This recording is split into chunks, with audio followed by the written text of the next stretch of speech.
Gleison Pércio, o sem juízo. Eu sou Ezequiel Gomes, você está no canal Vem Senhor Jesus e hoje nós damos continuidade à nossa série onde a gente descortina os descortinadores. Para você entender, você que caiu de paraquedas aqui no nosso canal nesse vídeo, existe um movimento chamado Descortinando o Adventismo. Só que eu sou adventista. E aí eu estou fazendo uma série para descortinar os descortinadores e me contrapor aos ataques feitos à fé adventista por parte de Gleison Pércio, mentorado por ninguém menos do que um profeta chamado Vinícius Iracete. Então esse pessoal está produzindo livros, está produzindo vídeos, está produzindo argumentos teológicos para dizer basicamente que a Igreja Adventista do Sétimo Dia é uma seita herética com interpretações bíblicas absolutamente falsas e tudo mais.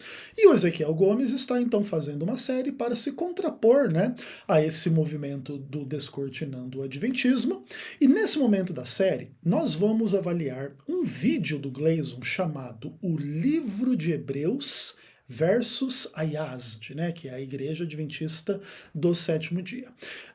No vídeo passado a gente falou sobre o vídeo do Gleison a respeito de Daniel 9, e agora na sequência dos vídeos a gente vai falar sobre esse vídeo, sobre o livro de Hebreus. E aí, nesse vídeo, o Gleison faz um monte de argumentos, basicamente dizendo que o livro de Hebreus é contrário, à crença adventista no juízo investigativo, o que não pode ser mais longe da verdade, Inclusive na minha playlist sobre o juízo investigativo, existem muitos e muitos vídeos de horas e horas e horas de estudo teológico sobre o livro de Hebreus em harmonia com a doutrina adventista do juízo investigativo. Mas hoje, nesse vídeo, eu não vou comentar os argumentos do Gleison a respeito do livro de Hebreus, porque nesse vídeo dele a respeito do livro de Hebreus ele trouxe um outro argumento. Não baseado em Hebreus, mas baseado em João 5, verso 24, para dizer que a doutrina adventista do juízo investigativo é uma heresia absurda, antibíblica e tudo mais. Duvida do que eu estou falando? Dá uma olhadinha aí na argumentação do próprio Gleison Pércio. Pegue as próprias palavras de Jesus. Vai lá na tua Bíblia, vai lá em João 5, 24. Olha o que diz. Em verdade vos digo, quem ouve a minha palavra e crê naquele que me enviou tem a vida eterna. Não entra em juízo. Não entra em juízo. Não entra em juízo. Mas passou da morte para a vida eterna. O justo não entra em juízo. O justo não entra em juízo. O justo não entra em juízo. O juízo é para os ímpios somente. Não existe nada nem remotamente parecido com isso. Na Bíblia não se fala sobre isso, não se fala de nenhum juízo dos justos. Pois então, meus amados irmãos e irmãs, aí você vê Gleison Pércio, o sem juízo, em toda a sua glória, argumentando teologicamente, que é para você dar atenção às próprias palavras de Jesus.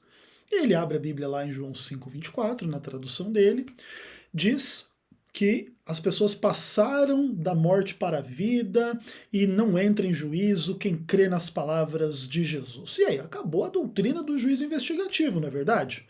Até porque o único fundamento da doutrina do juízo investigativo é a negação do que Jesus afirmou em João 5,24, não é verdade? Deve ser isso que o Gleison Pércio entende, Seja como for, não vamos perder a oportunidade de estudar um pouquinho a Bíblia com você e com o Gleison Pércio, se quiser estar acompanhando o estudo da Palavra de Deus, tá bom? Então vamos abrir a nossa Bíblia em Daniel capítulo 7. Daniel capítulo 7 é o texto básico da fé adventista sobre o tal do juízo investigativo. O texto é extraordinário, e lá por volta do verso 8 se diz o seguinte: estando eu a observar os chifres, eis que subiu um chifre pequeno, diante do qual 3 dos primeiros chifres foram arrancados. E eis que neste chifre havia olhos como de homem, e uma boca que falava com insolência. Continuei olhando até que foram postos uns tronos, e o ancião de dias se assentou. Sua veste era branca como a neve, e os cabelos da cabeça como a pura lã. O seu trono eram chamas de fogo, e suas rodas eram fogo ardente. Um rio de fogo manava e saía de diante dele. Milhares de milhares o serviam, e miríades de miríades estavam diante dele. Assentou-se o tribunal e se abriram os livros. Bom, eu não li o texto completo aqui para a gente ganhar um pouco de tempo, mas basicamente Daniel capítulo 7 está falando, né, de uma visão de 4 animais sucessivos. Esses animais eles são bem estranhos, né, eles têm várias características antinaturais. É um leão com asa, é um leopardo com 4 asas, é o quarto animal com chifres, e um animal indescritível e terrível e etc. E aí desses chifres surge esse chifre pequeno e começa a falar insolência e blasfêmia, e essa boca de homem, não sei o que, e aí ele continua olhando, e aí aparece o ancião de dias que é Deus, e o trono, e etc e tal, e aí assenta-se o tribunal, e os livros são abertos. Essa é a cena clássica do juízo investigativo. A doutrina do juízo investigativo não é construída sobre a base da negação de João 5:24, mas da afirmação do que Daniel 7 coloca claramente. Se houvesse alguma contradição entre o ensino adventista do juízo investigativo, baseado em Daniel 7, e João 5:24, seria uma contradição interna na Bíblia, não na doutrina adventista. Mas olha que coisa interessante. Essa cena de Daniel 7, no verso 9 e 10, que fala da abertura dos livros, do assentar do tribunal e etc e tal, ela é continuada no verso 26 em diante. Está falando ali, explicando do quarto animal, que ele vai se levantar e vai ser diferente, vai abater 3 reis, ele vai proferir palavras contra o Altíssimo, ele vai mudar os tempos e a lei, etc, etc, etc. Aí no verso 26 diz assim: mas depois se assentará o tribunal para lhe tirar o domínio, para o destruir e o consumir até o fim. Bom, então aqui você vê a visão do juízo, né? Na visão adventista do juízo investigativo e etc e tal, e aí alguém poderia argumentar: poxa, mas então o Gleason está correto, porque o juízo investigativo em Daniel 7, ele é contra o chifre pequeno e nada tem que ver com os justos, não tem juízo de justos, né? Nem em Daniel 7, nem em nenhum outro lugar da Bíblia, nem remotamente, diz, né, o nosso amigo Gleason. Entretanto, veja o verso 27. Então o reino e o domínio e a majestade dos reinos debaixo de todo o céu serão dados ao povo dos santos do Altíssimo, seu reino será eterno, todos os domínios o servirão e lhe obedecerão. Opa! Qual que é o resultado do juízo em Daniel 7? É a concessão do reino aos santos do Altíssimo. Então os santos participam do juízo, participam para serem vindicados, e em função do resultado do juízo eles recebem o reino e etc. Então não pode se dizer que não existe o julgamento dos justos nessa situação como um todo. O que não existe é a condenação dos justos. O que há é a vindicação dos justos diante, né, do chifre pequeno, etc, etc e etc. Bom, todavia, é importante a gente trabalhar esse tema de forma ampla e profunda para demonstrar a natureza do erro do nosso amigo sem juízo, Gleason Pércio, que basicamente tem que ver com uma questão que é o seguinte: dentro da doutrina adventista do juízo investigativo, ocorre a separação entre justos e injustos no último período da história humana. Aí Cristo se manifesta, e aí ele recolhe os justos para serem arrebatados para o encontro do Senhor nos ares, segundo 1 Tessalonicenses capítulo 4, e os ímpios são mortos para só ressuscitarem depois de 1000 anos para os eventos finais lá de Apocalipse 20, aí vai cair fogo do céu e os consumir, e aquela coisa toda do livro do Apocalipse, beleza? Isso implica dizer que até o momento da volta de Jesus Cristo, o juízo de Deus precisa estar ativo sobre toda a humanidade, identificando quem é justo e quem não é. E além disso, este juízo ele precisa ser constante diante do fato de que um justo pode vir a se tornar um injusto e um injusto vir a se tornar justo. Então, por exemplo, vamos trabalhar com a ideia de que Jesus vai voltar em 2050. E hoje o Ezequiel Gomes está na fé em Cristo, não é na fé no Adventismo, na fé em Cristo, e é um justo. Aí, lá em 2049, o Ezequiel apostata da fé porque ele nega Cristo e ele vai viver os prazeres do pecado e do mundo e rejeita Jesus e peca contra o Espírito Santo. O Ezequiel vai ser contado como justo ou como injusto? Bom, para o Ezequiel ser contado como injusto depois de ter vivido como justo previamente e apostatado posteriormente, esse juízo precisa estar acontecendo de forma constante, certo? Ele não pode ter terminado até o momento final de se decidir se o Ezequiel é justo ou injusto, para ele ser salvo ou perdido. E lembre-se que a justiça ou injustiça nesse caso, ela não ocorre meramente em função da lei de Deus, mas em função da própria fé, né? Qual é a separação entre salvos e perdidos? Não é assim, o salvo é o bonzinho e o perdido é o malzinho. Se fosse esse o padrão, não tinha salvo nenhum e todo mundo era condenado.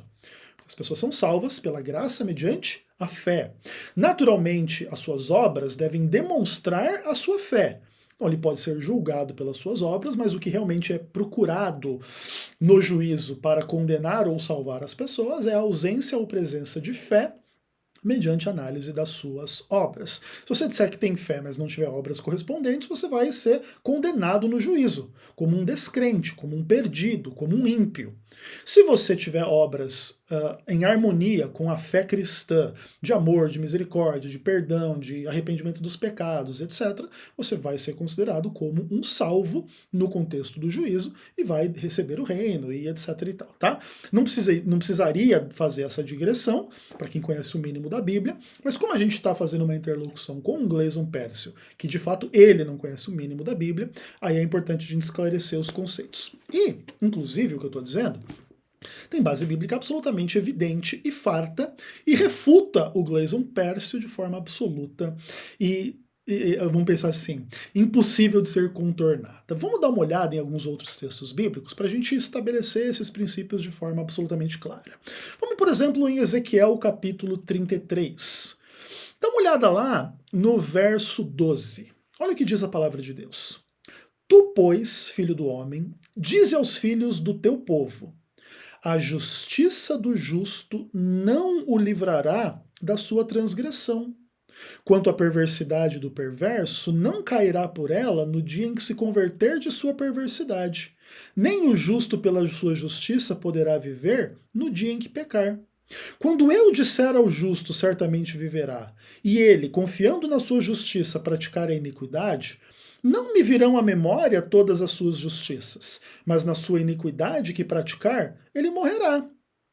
Quando eu também disser ao perverso, certamente morrerás, se ele se converter do seu pecado e fizer juízo e justiça, e restituir este perverso o penhor, e pagar o furtado, e andar nos estatutos da vida, e não praticar a iniquidade, certamente viverá e não morrerá. Por causa dessa realidade, nós não podemos bater o martelo na salvação ou na perdição de ninguém antes do juízo final de Deus em função de tais e tais questões, ok? Em função disso, o juízo de Deus ele precisa estar sempre ocorrendo para diferenciar quem está na fé, na justiça, quem está na descrença e na injustiça, e isso só termina, vamos dizer assim, quando justos e ímpios são separados de forma definitiva na vinda do Senhor Jesus, que é quando termina o juízo investigativo e Jesus Cristo retorna. Tá bom? Essa é a fé adventista e não tem verso bíblico nenhum contra essa doutrina na palavra de Deus. Agora vamos avançar um pouquinho o nosso entendimento para a gente estabelecer alguns fatos importantes. O Gleison está fazendo um vídeo aí evocando João capítulo 5, verso 24, para dizer que isso é contra a doutrina do juízo investigativo, mas o foco da argumentação dele é o livro de Hebreus. Então vamos dar uma olhada sobre o que o livro de Hebreus fala sobre o juízo. Porque o Gleason pega João 5:24 e diz assim, que só os ímpios passam por juízo, os salvos não passam por juízo. Será que a palavra de Deus, de fato, dá margem para esse tipo de coisa? Sim? Não? E por quê? Vamos dar uma olhadinha nos dois únicos textos do livro de Hebreus que falam sobre o juízo. E o primeiro deles é Hebreus capítulo 9, versículo 27. Dá uma olhadinha na sua Bíblia aí. O que diz a palavra de Deus? Olha só. Aí o texto diz assim: assim como aos homens está ordenado morrerem uma só vez, vindo depois disso o juízo, assim também Cristo, tendo se oferecido uma vez para sempre, para tirar o pecado de muitos, aparecerá a segunda vez sem pecado aos que o aguardam para a salvação. Então veja, como que o texto bíblico descreve a discussão do juízo aqui? Os homens morrem e depois disso vem sobre eles um juízo. Homens são ímpios ou são justos? Bom, na verdade existem homens ímpios e homens justos. O texto bíblico de Hebreus 9:27 diz que somente os homens ímpios serão julgados depois de morrerem? Não. O texto diz: os homens morrem uma só vez, sem separá-los entre justos e injustos, e depois disso vem o juízo. Então o juízo vem sobre justos e injustos. Como que você pode dizer que não existe juízo de justos na Bíblia, ou de salvos, ou coisa do tipo? Só se os salvos não morrem nenhuma vez, e eles não passam pelo juízo depois de morrer. Que obviamente é uma idiotice sem fim. Então veja bem, o juízo ocorre sobre os homens, sejam eles justos ou injustos. Outro texto absolutamente importante é o texto de Hebreus capítulo 10. Vamos ler a partir do verso 26 até o verso 31. E aí o nosso amigo Gleason Pércio estará absolutamente refutado e revelado, né, como essa pessoa sem juízo que de fato ele é, né, sem um bom juízo mental para trabalhar as questões de interpretação bíblica em nível básico. Aí o texto diz assim: porque se vivermos deliberadamente em pecado, depois de termos recebido o pleno conhecimento da verdade, já não resta sacrifícios pelos pecados. Pelo contrário, uma certa expectação horrível de juízo e fogo vingador prestes a consumir os adversários. Sem misericórdia morre pelo testemunho de 2 ou 3 testemunhas quem tiver rejeitado a lei de Moisés. De quanto mais severo castigo julgais vós, será considerado aquele que calcou aos pés o Filho de Deus e profanou o sangue da aliança com o qual foi santificado e ultrajou o Espírito da graça. Ora, nós conhecemos aquele que disse: a mim pertence a vingança, eu retribuirei. E outra vez, o Senhor julgará o seu povo. Horrível coisa é cair nas mãos do Deus vivo. As pessoas descritas em Hebreus capítulo 10, elas têm uma experiência que é interessante, mas é interessante do ponto de vista perverso, do absurdo. São pessoas que receberam um pleno conhecimento da verdade, foi feito um sacrifício pelos pecados dessas pessoas, elas foram santificadas com o sangue da aliança eterna em Cristo, né, da nova aliança. Elas receberam o Espírito da graça. Não pode haver experiência cristã melhor, mais profunda da parte de pessoas que foram salvas e creram e conheceram a verdade e foram santificadas e foram envolvidas, né, nessa experiência da graça, da verdade, do sacrifício de Cristo e etc. e tal. Só que essas pessoas, posteriormente, elas vêm a viver deliberadamente em pecado, mesmo em face do pleno conhecimento do que é pecado, do que é errado, do que é ruim. Mesmo em face do conhecimento de que Jesus morreu por elas, de que derramou o seu sangue por elas, e que elas receberam a graça para não viver desta forma como elas estão escolhendo viver. E aí o que o texto diz? Que a essas pessoas resta uma expectação horrível de juízo, que vai consumir os adversários. Por quê? Porque eles calcaram aos pés o Filho de Deus, eles profanaram o sangue da aliança com o qual eles foram santificados. Então veja bem, aqui está o juízo, né? Olha só o que diz o verso 27. Só o que resta para essas pessoas é uma certa expectativa horrível de juízo, mas o que elas eram? Elas eram salvas, que agora vieram a apostatar. Então veja bem, como é que você pode dizer que o salvo não passa pelo juízo? O salvo passa pelo juízo. E se no juízo se revelar que ele apostatou e abandonou a fé e profanou o sangue da aliança com o qual ele havia sido santificado, ele vai ser condenado. Aqui está o juízo do justo que se tornou injusto. Não existe esse papo do tipo assim, o justo não será julgado, o justo não será condenado, mas ele será julgado. E se for encontrado que ele justo abandonou a justiça, como diz lá o texto que a gente leu em Ezequiel capítulo 33, ele será condenado. E aí o verso 30 diz o quê? Quem que o Senhor julgará? O Senhor julgará o seu povo. E o seu povo é formado de pessoas justas e injustas. Por isso o juízo investigativo faz separação entre quem é justo e quem é injusto. E aquele que um dia foi justo e apostatou da fé, vai ser considerado como um injusto. Então vai haver o juízo do justo revelado como injusto e condenado como injusto.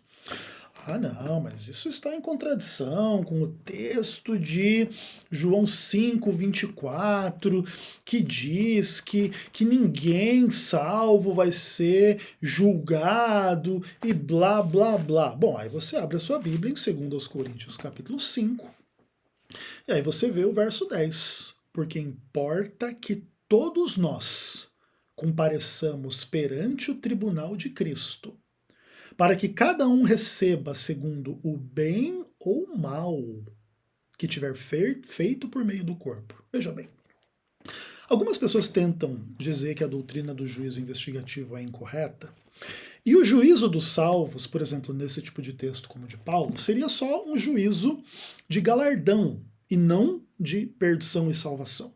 Tem um pouco dessa argumentação por aí. Agora veja, isso não pode acontecer aqui nesse texto, no caso, por quê? Porque se fosse esse o caso, o texto seria assim: importa que todos nós compareçamos perante o tribunal de Cristo, para que cada um receba um galardão segundo o grau de santificação, ou fé, ou amor que teve durante a vida, e vai haver graus diferentes entre os salvos em relação à fé, santificação e vitória contra o pecado e etc e tal, e vai ser todo mundo julgado segundo o bem que fez, e quem fez mais bem vai ganhar um galardão maior do que quem fez menos bem, mas quem fez o mal não está participando desse juízo de galardão. Assim como pessoas como Gleason querem excluir os salvos do juízo quando os ímpios estão sendo julgados, aqui teria que ser excluído os ímpios na hora dos salvos serem julgados. Mas aqui as pessoas salvas estão sendo julgadas para receber segundo o bem ou o mal que fizerem segundo o corpo, né, no seu corpo. Se você usar o seu corpo para pregar heresia, para pregar engano, para pregar mentira, para fazer o mal e etc e tal, você vai receber segundo o mal que você está fazendo. E se você fizer esse mal nos termos de Hebreus capítulo 10, você mesmo que tenha sido um crente em algum período da sua vida, santificado, o sangue da aliança, o Espírito Santo e blá blá blá, e você apostatar e viveu deliberadamente em pecado, fazendo mal mediante o seu corpo, você vai ser julgado. E quem é esse grupo aqui? É todos nós, crentes. Todos nós aqui em Corinto, todos nós aqui, Paulo incluído. Todos nós vamos comparecer perante o tribunal de Cristo, Paulo incluído. Paulo era um salvo. Como que não vai passar por juízo o salvo? E por fim, uma coisa assim muito básica desse tipo de discussão é que quando você encontra uma questão como essa, assim, né, de João capítulo 24, que você tem ali supostamente a ideia de que não existe juízo, e, né, já passou da vida para a morte, não tem juízo, acabou, você precisa tentar entender o que esse termo juízo está querendo significar aí. Esse termo está querendo significar a doutrina do juízo investigativo, que a gente acabou de ver que está absolutamente nítida, clara e transparente em Daniel, em Ezequiel, em Hebreus e etc e tal. E você precisa considerar uma questão muito importante. Como que é a tradução desse termo? Porque esse termo também acontece em um outro texto. Vamos lá abrir a Bíblia lá em Mateus 23, verso 33. Dá uma olhadinha aí no que a palavra de Deus nos diz. Aí a palavra de Deus diz assim: serpentes, raça de víboras, como escapareis da condenação do inferno? O termo condenação aí é idêntico ao termo juízo, lá em João 5:24. Então, peraí, o ímpio não vai ser julgado? Porque, ou melhor, o ímpio vai ser julgado e acabou o julgamento? Vai ficar eternamente em juízo? Vamos traduzir o termo como juízo aqui. Como escapareis do juízo do inferno? Opa, o juízo vai ser eternamente feito no inferno? Ou uma hora o juízo dá uma sentença? Pois é, né? O que basicamente isso significa? Que lá em João 5:24, o que o texto vai estar querendo dizer? Não é que as pessoas não vão ser julgadas, porque senão isso estaria em completa contradição com Paulo. Todos nós compareceremos perante o tribunal de Cristo para sermos julgados segundo o bem ou o mal que a gente fizer. Então, o que realmente o texto de João 5:24 está dizendo? Está dizendo assim: em verdade vos digo, quem ouve a minha palavra e crê naquele que me enviou, tem a vida eterna. Não entra em condenação, mas passou da morte para a vida. Lembra Romanos 8, verso 1? Nenhuma condenação há para os que estão em Cristo Jesus. Então, os salvos passarão pelo juízo, mas no juízo a sentença é: estão em Cristo, por isso não serão condenados, já passaram da morte para a vida. É simples assim o que o texto quer dizer. Não tem nada do tipo, existe uma doutrina do juízo investigativo, plenamente baseada na Bíblia. Mas essa doutrina é totalmente mentirosa, porque a Bíblia é um livro totalmente mentiroso, porque realmente o que importa é a análise péssima do intérprete péssimo, que não sabe do que está falando, Gleison Pércio, para falar contra a doutrina adventista do sétimo dia. É uma piada completa. Por isso que a gente fala, né? Gleison Pércio é o quê? É um sem juízo, sem noção, não sabe do que fala, não consegue argumentar biblicamente algo que faça sentido no nível mínimo. Olha o que o cara disse, que não tem nada remotamente parecido com o juízo dos salvos na Bíblia. Não está escrito o Senhor julgará o seu povo. Não está escrito todos nós compareceremos perante o tribunal de Cristo.